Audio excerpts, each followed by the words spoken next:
धोनी बहुत यार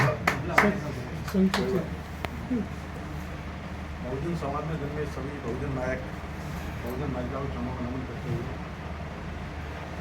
और इस कारवां को जो है लेके चल रहे हैं भाई चंद्रशेखर आजाद उनको अपना नेता मानते हुए आज एक छतरपुर विधानसभा में एक आयोजित बैठक में मेरे साथ आए जी और शशिकांत जी और सभी सम्मानित साथियों रावण साहब विधायक जी और सिंह गौर जी दीपक गौर जी सभी को मेरा क्रांतिकारी जरूरी साथियों में सबसे पहले तो आज बहन निशा को बधाई देना क्योंकि उन्होंने इस कार्य में जो अपने आप को आगे बढ़ाने के लिए अपने आप को उन्होंने लीडरशिप में आने के लिए उत्साह दिखाया है उसके लिए वास्तव बहुत बधाई की बात है।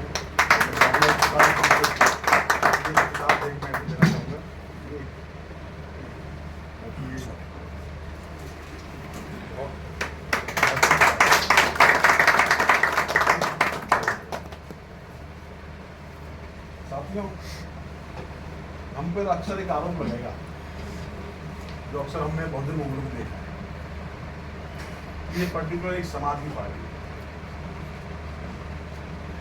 और हमारा जो समाज है ना, हमारा समाज जातियों का समाज नहीं है। हमारा जो संगठन है तो हमारी पार्टी है आजाद समाज पार्टी जबकि भारत एकता मिशन, वे इंसानियत को समाज मानते, जाति को समाज नहीं मानते। इसके हमारे पास कई एग्जाम्पल है। तो जिस विचारधारा को हमारी पार्टी ले चलती है, जिस विचारधारा पर हमारा सिस्टम आगे काम करता है, उसकी शुरुआत हम महात्मा फुले से करते हैं, महामना फुले से करते हैं। तो जब फुले साहब का एक ऐसा समय आया कि जब उन्होंने इस समाज में परिवर्तन करने के लिए कुछ कदम उठाया, तो उस समय व्यवस्था के साथ उनको इतना मतलब एक कष्ट झेलना पड़ा कि उनको घर से निकाला गया। ज्योतिबा फुले और उनकी पत्नी सावित्रीबाई फुले, उनको घर से निकालना पड़ा। मतलब उनके सामने दो ही शर्त रखी गई उनके पिता के सामने, तो या तो आप इस कार्य को बंद करो या इनसे घर निकालो। तो उन्होंने घर से निकलना स्वीकार किया। जब उनको निकाला गया तो महामना ज्योतिबा फुले के दोस्त थे उस्मान शेख ने उनको तुरंत जैसे उनको पता लगा तो तुरंत उन्होंने उनको बुलाया और अपने घर में रखा। उस्मान शेख की बहन थी फातिमा शेख, तो फातिमा शेख और सावित्रीबाई फुले दोनों ने पहले पढ़ाई की और पढ़ाई करके फिर इस देश में महिलाओं के लिए शिक्षा का केंद्र स्थापित किया 1848 पहला स्कूल। और देखिए जब वो स्कूल चालू किया, पहले उसमें 6 बच्ची आई जिसमें 3 ब्राह्मण। मतलब उन्होंने उस व्यवस्था के खिलाफ जाके जो उनको पढ़ने नहीं देना चाहते थे, उन्हीं की बच्चों को पढ़ाने का काम किया। तो इसमें इस देश में जो एक शिक्षा का जो बीजारोपण हुआ है खासकर महिला वर्ग के लिए, वो 1848 में हुआ, जिससे पौधा हैं ज्योतिबा फुले, फातिमा शेख, उस्मान शेख। उस विचारधारा को लेकर हमारा संगठन, आप लोगों का संगठन इस मूवमेंट को लेकर, ये कुछ जाति का नहीं है, किसी धर्म का नहीं है, ये इंसानियत का एक मूवमेंट है। हम इस इंसानियत के मूवमेंट को लेकर इसी क्रम में अगर हम आगे बाद में आके देखें तो 25 दिसंबर 1927 को जब बाबा साहब अम्बेडकर ने एक सत्याग्रह के लिए एक नागपुर में मतलब एक कॉन्फ्रेंस की सभा बुलाई, तो सभा में भीड़ बहुत ज़्यादा थी। तो वहाँ पे भी जब भीड़ थी तो वहाँ पे जगह देने के लिए लोगों ने मना कर दिया। तो वहाँ पे भी फतेह खान नाम के शख्स थे। फतेह खान ने कहा कि नहीं, ये सत्याग्रह जरूर होगा और इसको मैं अपनी जमीन दूँगा। उन्होंने अपनी जगह दी और वहाँ पर वो कार्यक्रम हुआ। जब उन्होंने जगह के लिए परमिशन दी तो कुछ जो नहीं चाहते थे, तो एक एक गैर बराबरी की व्यवस्था को चला रहे थे, उन लोगों ने फतेह खान साहब के जाके पैर तक पकड़े कि भाई आप इस कार्यक्रम में मत होने दो, आप इस जगह मत दो। तो फतेह खान साहब ने कहा, उन्होंने कहा देखिए भाई पहले तो मैंने जगह दी थी, अब आपने मुझे मजबूर कर दिया है, अब मैं इनके खाने पीने की व्यवस्था भी करूँगा। तो उस दिन 25 दिसंबर 1927 को बाबा साहब अम्बेडकर ने मनुस्मृति का वहाँ पर ग्रहण किया। उस एक व्यवस्था को अंत किया था जिसने गैर बराबरी की व्यवस्था किया। और देखिए इसमें और एक नया क्या होता है, जो उस व्यवस्था के बहुत ही ज़्यादा मतलब एक कट्टर अपने आप को करने वाले बाल गंगाधर तिलक, उनके सुपुत्र, उनके जो पुत्र थे वो भी उस आंदोलन में शामिल थे। कोई जाति का नहीं हुआ, एक इंसानियत का मूवमेंट था। इस इंसानियत के मूवमेंट को माननीय काशीराम साहब लेकर आए।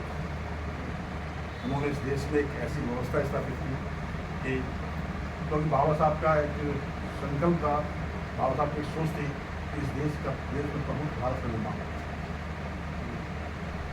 क्योंकि अक्सर आप देखेंगे, अगर आप हिस्ट्री में देखेंगे, जब देश आज़ादी के समय था, आज आप आज़ादी का एक हमारे पास एक प्रमाण है कि इंडिया गेट पे अगर उनके सबके नाम लिखे हुए जिन्होंने शहादत दी, आप उन नाम को देखेंगे तो उसमें किसी जाति का नाम नहीं है। और जो अपना आप यहाँ दावा करते हैं ना कि हम देश के हम ज़्यादा देश से लोग हैं, उनका शायद एक का नाम ले दोगे, उसमें अगर नाम ले दोगे तो उनका एक का नाम ले दोगे जो आज देश के अपना आपको हुकुमरान और मालिक बनेगा। ये हमारे सामने एक चुनौती है। इन चुनौतियों को हम पार कैसे पाएंगे? इन चुनौतियों को पार पाने के लिए हमारे सामने बहुत सिंपल, बहुत साधारण एक शिक्षा का माध्यम है। तो जितनी भी हमारी समस्याएं हैं, चाहे पॉलिटिकल हो, आर्थिक हो, सामाजिक हो, उन सब का निराकरण शिक्षा के अंदर जाए। तो शिक्षा एक ऐसा माध्यम है जो बगैर किसी खून खराबे के, बगैर किसी हिंसा के ये एक परिवर्तन है। और जो महापुरुषों का जो मोटिव था वो केवल व्यवस्था परिवर्तन था। जैसे हमारे संगठन ने भीम आर्मी भारत एकता मिशन, भारत एकता मिशन, मिशन का हमारा मतलब ये है कि वो एक ऐसा एनवायरमेंट बने जहाँ पे कोई जातीय डिस्क्रिमिनेशन ना हो, धार्मिक मतभेद ना हो, ऊंच नीच का फर्क ना हो, अमीरी गरीबी का भेदभाव ना हो। लेकिन आज देश में हम देख रहे हैं ना, तो कदम कदम पे दुकान के ऊपर नाम लिखना पड़ रहा है। आदमी को अपने मतलब चेहरे पर टोपी लगाने में बहुत भय हो रही है, दहशत का माहौल बना दिया है। तो ये माहौल सिर्फ इसलिए बनाया गया है कि यहाँ पे एक देश में तो अमन चैन का जो वातावरण है वो ना हो कि दहशत गर्दी का माहौल हो। तो ऐसा नहीं रहेगा। आप देखेंगे नगीना से जो हमारे सांसद जीत आए हैं, उन्हीं के दम पर जीत आए हैं। और नगीना को उन्होंने बाकायदा बिल्कुल एक मॉडल बनाने का ऑप्शन कर दिया। आज पूरा प्रदेश की सरकार उनके पीछे लग जाती है, लेकिन नहीं, जो नगीना उनको काम करना तो काम कर देगा। तो वही व्यवस्था उन्होंने दिल्ली में भी स्थापित करने के लिए नौजवानों के युवाओं का आह्वान किया है। तो नौजवान साथी वो लीडरशिप में आए। कब तक हम उनकी लीडरशिप स्वीकार करते रहेंगे? हमें अपनी लीडरशिप डेवलप करेंगे, अपने जवानों को जो ना मतलब लीडरशिप में ले जाना।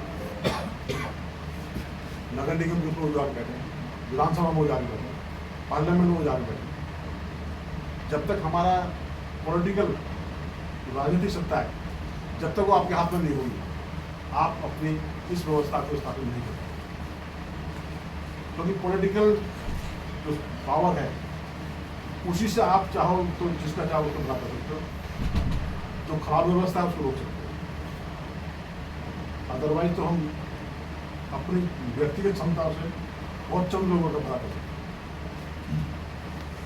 आप देखिए कि जब देश आज़ाद हुआ था उसके बाद में मात्र 30-40 साल के दौरान ही जो थोड़ा सा पढ़ लिख के आगे बढ़ गए, जो उनको एक सरकारी शिक्षा मिल गई, उस शिक्षा का बिल्कुल ब्रेक लगा दिया गया। अब शिक्षा नहीं है, अब शिक्षा के दो रूप हो गए। एक तो कमर्शियल हो गई है। कमर्शियल शिक्षा होने के कारण एक नुकसान समझाने क्या हुआ है कि जब मैं पैसे देकर शिक्षा ले रहा हूँ तो पैसे शिक्षा से पैसे कमाऊंगा। जब शिक्षा मुझे पैसे से मिलेगी तो मैं शिक्षा से पैसे कमाऊंगा। नैतिकता उस शिक्षा से गायब हो गई। और जब नैतिकता गायब हो जाएगी तो क्या होगा? अराजकता पैदा होगी। अराजकता का माहौल देश में बनाया जा रहा है, जिसको रोकने के लिए माननीय सांसद जी का एक संकल्प है, हम एजुकेशन का एक मॉडल बनाना चाहिए। क्योंकि एजुकेशन अगर नहीं होगी तो निश्चित हम आगे नहीं बढ़ पाएंगे। तो क्या होगा, जो कहते हैं ना कि मतलब मजदूर की जो कमाई है उसके जो लोग ऊपर जो बैठा हुआ मुनीम है तो मुनीम में खाता रहता है, तो मजदूर नहीं करता होना। अपने जितने बड़े अधिकार हैं उन अधिकारों के प्रति हमें जागरूक करना है। भारत का संविधान किसी तरह कोई डिस्क्रिमिनेशन नहीं देता। संविधान में प्रोविजन है कि समान शिक्षा हो, लेकिन यहाँ समान शिक्षा तो नहीं है। शिक्षा में बहुत ज्यादा गैप हो गया। जबकि सरकार का जो गठन किया जाता है भारतीय संविधान के लोग, संविधान के लोग जो संविधान सरकार का गठन होता है, गठन होने का पर्पज यही होता है कि भारत के हर नागरिक को वो शिक्षा समान दे, उनकी चिकित्सा की व्यवस्था करें, उनके रोजगार की व्यवस्था करें, स्वच्छ पर्यावरण दे। ये सरकार की नैतिक जिम्मेदारी का पार्ट है। लेकिन सरकारों ने आज की डेट में ये सब गायब कर रखा है। वो इसलिए गायब कर रखा है कि मुझे पता है जनता को हम देना चाहे। कोविड में आपने देख लिया, कोविड हमारे सामने एग्जाम्पल है। कोविड के अंदर जितना भी पलायन हुआ है सारा प्राइवेटाइजेशन के कारण हुआ है। जितना प्राइवेट में आदमी काम कर रहा था उसका पलायन हुआ है। करोड़ों आदमी इधर से उधर गया, उधर से इधर गया और लाखों आदमी उसमें मरा। लेकिन एक भी सरकारी आदमी ना अपनी जगह से गया ना कहीं से गया। वो जहाँ है वहीं रहा, उसकी सारी व्यवस्था वहीं रही। उस कोविड में उन्होंने क्या देखा कि थाली बजाने से कोविड कम होता है। थाली बजवा दी, टेस्ट कर दिया, टॉर्च लगवा दिया, वो टेस्ट कर लिया। तो ये सब जो है ना एक ये जो कहते हैं अनकॉन्स्टिट्यूशनली जो एक कार्यक्रम है वो इसलिए कर रहे हैं कि हमारे अंदर हम जागरूक नहीं। हमारी जागरूकता ही हमारा बचाव है। इतना अच्छा हमारे महापुरुषों ने एक व्यवस्था स्थापित की है, जो इस देश को प्यार करते थे, जो इस देश को अपना चाहते थे। वो चाहते तो विदेशों में बस जाते, दौलत का एक अंबार लगा लेते, लेकिन नहीं, उनको देश से प्यार था। उन्होंने देश में एक ऐसी व्यवस्था स्थापित की कि आने वाला जो युवा है वो इस देश को खुशहाल देखे और खुशहाल कैसे खुशहाली सिखा सके। तो उस व्यवस्था को स्थापित करने का जो भार है आज आने वाले नौजवानों को, आप लोगों को, तो आप लोगों को सामने से यही चुनौती है कि सिंपल सी बात है, आप पढ़ लो और पढ़ लोगे तो लड़ लोगे, बिना पढ़े लड़ोगे तो गलत रास्ते। जितना पढ़ लोगे उतनी मजबूती से लड़ लोगे, मतलब जितना लड़ोगे पढ़ के साथ उतना फिर जीत जाओ। सिंपल सा वोट का अधिकार है। आपको जानकारी होगी देश आजाद से पहले वोट का राइट नहीं था। चंद लोगों को अधिकार था जो टैक्स देते हैं या जो एजुकेशन में ग्रेजुएशन कर रहे हैं। वहाँ भी शिक्षा का एक पैमाना था, जो ग्रेजुएट हैं उनको वोट देना रहेगा। लेकिन आज हम पॉलिटिकल समानता में हैं, वो हमें संवैधानिक अधिकार है, वहाँ किसी तरह कोई भेदभाव नहीं है। तो वो अधिकार जो वोट का अधिकार है वो हमें कोई मतदान नहीं, दान देने की चीज नहीं है। वो एक व्यवस्था परिवर्तन करेगा। सरकार की पूरी व्यवस्था को बदलने का एक अधिकार है, बिगड़ किसी सोच शराबे के, बिगड़ किसी हिंसा के। आप बिल्कुल वोट के अधिकार से आप अपना हक अपना देते हैं। जनरली हम क्या करते हैं, इसमें लापरवाही कर देते हैं। हम अपने वोट के अधिकार का इस्तेमाल नहीं कर रहे हैं। आज भी हम वोट जो करते हैं 2-3 तरीकों से करते हैं। मेरा दोस्त है, मेरी जाति का है, मेरे को उसने सहयोग किया है, सिर्फ मेरे को सहयोग किया। हम वोट के अधिकार का जो इस्तेमाल करते हैं, हम ये नहीं देखते कि भाई जो हमारा प्रतिनिधि चुन के आएगा वो हमारे देश के लिए कितना बेहतर होगा, हमारे भविष्य के लिए क्या क्या व्यवस्था कर पाएगा, वो हम पूरी चूक कर जाते हैं। इस चूक को ही हमें सुधारना है। आप देखिए कि जो आज की डेट में जो जितना भी नया कल्चर डेवलप किया जा रहा है, खासकर युवाओं का, मुस्लिमों में शराब बहुत वो है, उसको माना जाता है हराम है। और इस बात को बुद्ध भी 25 साल पहले कही, बाबा साहब ने 1956 में कह दिया, लेकिन आज वो नशे के युवाओं को किया जा रहा है।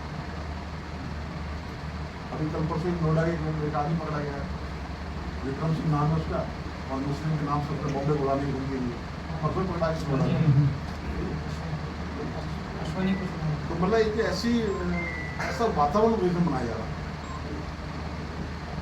तो इस वातावरण को जो रोकने का हमारे पास बहुत आसान सा उपाय है कि हम अपने जिम्मेदारी के ईमानदारी में हम अपना व्यापार भी करें, अपनी पढ़ाई भी करें, सर्विस भी करें। शाम को केवल 1 घंटे का टाइम निकालें, बस 1 घंटे का टाइम निकाल के जितने हमारे परिचित लोग हैं फोन से बात करें, समय हो तो मिल के बात करें। सामूहिक बैठक और सामूहिक भोजन 2 चीज़ जरूर करें।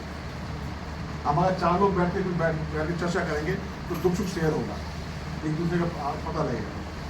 अगर साथ बैठ के हम खाएँ पिएंगे तो वहाँ पर हमारा एक दूसरे का प्रेम का जरूरत है। शाम को 1 घंटे का हम संकल्प लें कि हम 1 घंटे हमें अपनी आने वाली पीढ़ी के लिए, अपने आने वाली जनरेशन के लिए, अपने भविष्य के लिए हमें टाइम निकालना, तो निश्चित सफलता आपकी होगी। ये नगर निगम आपके हाथ में होगी, विधानसभा आपके हाथ में होगी, और पार्लियामेंट में आप लोग कि हम नगर निगम में काउंसिलर तो बन जाए, विधायक बन जाए, तो हमें पता ही नहीं विधायक बनने में करनी क्या। आप सर्वे कर लेना अपने क्षेत्र में, प्राइवेट स्कूल के अंदर स्कूल मैनेजमेंट कमेटी का मेंबर होता है, लेकिन हमारा कोई आदमी नहीं होता। आप है ना, तो एक अच्छी बात है, 7 बार करी बहुत अच्छी बात है। नहीं, मतलब ये बहुत मतलब प्रोविजन है, जो कॉन्स्टिट्यूशनल प्रोविजन है, हम उन अधिकारियों को जाने और जान के उन पर काम करें। जितना हम उनको काम कर देंगे उतना ही अपना जीवन बेहतर पाते हैं। तो मेरा आप सभी युवाओं से एक आह्वान है, मैं माननीय सांसद जी का जो एक संकल्प है कि हम शिक्षा, स्वास्थ्य, रोजगार, पर्यावरण, चारों मुद्दों का हमें लेना है, एक देश में खुशहाल माहौल बनाना है। तो हम उस पर अपना काम करें। डेली का हफ्ते में 1 दिन दें, हफ्ते में 1 घंटा दें, डेली 1 घंटा दें, फ़ोन के द्वारा करें। आजकल तो अच्छा सोशल मीडिया का भी वो है, तो अपनी जिम्मेदारी को जितना हम निभाएंगे, जितना ईमानदार से निभाएंगे, निश्चित उतना ईमानदार से हमें रिजल्ट मिलेगा।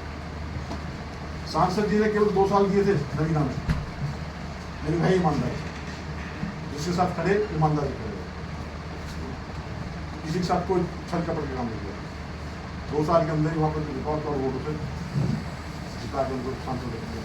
और आज संसद में भी बेबाक वोट है, कोई दबाव में नहीं किसी के, जो मुद्दा होता है तो लोग उठाए थे। उत्तर प्रदेश सरकार ने अभी किसे आदेश निकाला, ये अभियान चला के मुस्लिम और यादव कम्युनिटी के लोगों ने जो ग्राम सभा में जमीन घेरी हुई है उन सबको खाली कराया गया। आदेश निकालने के 3 घंटे बाद ही आदेश की कॉपी जैसे निकली, सांसद जी को पता लगा, सांसद जी ने तुरंत बेटी का सदन में तैयारी की। 3 घंटे के बाद अंदर ही 3 घंटे के अंदर वो ऑर्डर गुड्डो हुआ, और जिस अधिकारी ने ऑर्डर निकाला उनको अधिकारी सस्पेंड करना। लेकिन जागरूकता का हमारे लीडर, हमारे सांसद जब इतनी तत्परता, इतनी बहुत चेतना से काम कर रहे हैं, तो हमारी जिम्मेदारी है हम भी अपने फर्ज निभाएंगे। हमारे अड़ोस पड़ोस में, हमारे मिलने वाले पास में किसी साथी को कष्ट परेशानी हो नहीं है, तो दुख में तो नहीं है, तो उसको दुख हम सहयोगी बनते हैं, उसको कम करें। तो निश्चित हमारा अपना एक ऐसा वर्चस्व होगा जहाँ जो अमन चैन का जो माहौल चाहते हैं वो होगा। मैं आप सभी से आग्रह करता हूँ और युवाओं को कहता हूँ भाई हमारे नेताजी ने आपके दरवाजा खोला हुआ, बहुत बड़ा दरवाजा, उनका दिल बहुत बड़ा और पार्टी का दरवाजा बहुत बड़ा है, कोई किसी तरह की नहीं है। किसी को जो 25 पद मिले, जितनी जिसकी क्षमता है उन्होंने ऊपर कर रखा है, जिसकी जितनी क्षमता है उसको काम मिलेगा, और जितनी जिसकी क्षमता जितना काम करेगा उतनी आगे सरकार उसकी हिस्सेदारी है। तो आपके दरवाजा खुला हुआ है, आप आइए, बिल्कुल बेबाक बहुत ताकत के साथ अपनी इस जिम्मेदारी को निभाइए और इस सरकार की हिस्सेदारी। अगर सरकार का हिस्सेदारी आप नहीं बने तो सरकार का दोष नहीं है, लेकिन वो अपना काम कर रही है। अगर हमें सरकार में हिस्सेदार बनना है तो हम अपना काम करना चाहिए, और निश्चित अगर आप काम करोगे तो सरकार में आपकी हिस्सेदारी। आप ही बैठ कर तय करोगे कि मैं नगर निगम में टैक्स करना होगा, किस क्षेत्र में क्या व्यवस्था होगी, विधानसभा में कैसी स्थिति होगी, या आप तभी कर पाओगे जब आप अपनी जिम्मेदारी करेंगे। तो आप सबने बहुत सुना, आनंद जी बहुत बहुत शुक्रिया आपका, बहुत बहुत शुक्रिया, बहुत बहुत आभार आप सबका। सभी को जय हिंद, जय भारत, जय श्री राम। आजाद समाज पार्टी जिंदाबाद, आजाद समाज पार्टी जिंदाबाद। दीपक